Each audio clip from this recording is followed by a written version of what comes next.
ஆமென். 9வது வசனம் நீங்க தெளிவா பாருங்க. 9வது வசனத்துல வாயினாலும் கடிவாளத்தினாலும் வாய் கட்டப்பட்டால் ஒழிய உன் கிட்ட சேராத புத்தியில்லா குதிரை போலவும் கோவேறு கழுதை போலவும் இருக்க வேண்டாம். கடிவாளம் கட்டின குதிரை எப்படி இருக்கும்? ஸ்ட்ரெயிட்டா போகும் இல்லையா?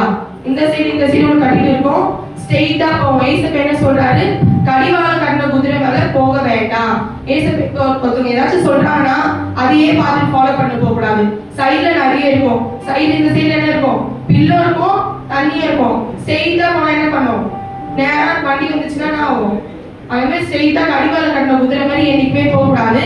ஏசப்பாவது நம்மளுக்கு என்ன நல்லது என்ன கெட்டது சொல்றாலோ அதை மாதிரி நமக்கு போகாதுன்னு சொன்ன போக கூடாது. நம்ம என்ன தவறு நம்ம வாழ்க்கையில செஞ்சிருந்தாலுமே ஏசப்பாவது நோட் பண்ணிட்டு இருப்பாரு. நம்ம உணர்த்துவார் நமக்கு, மகளே இதை செய்யாத, இது தப்பு, இது செய்யாத. நம்ம என்ன நினைப்போம்? இந்த ஒரு டைம் தானே செஞ்சு நான் ஏசப்பாவது நம்ம மன்னிச்சிருவாரு அப்படி என்னைக்குமே நம்ம நினைக்கவே கூடாது. நம்ம என்ன பண்ணியிருந்தாலுமே ஏசப்பா நம்ம தொடர்ந்து சொல்லிக்கிட்டே இருப்பாரு, இந்த தப்பு பண்ணாத, அந்த தப்பு பண்ண. நம்ம என்ன செய்வோம்? ஏசப்பையிட மன்னிப்பு கேட்டா சரியாயிடும் அப்படின்னு சொல்லி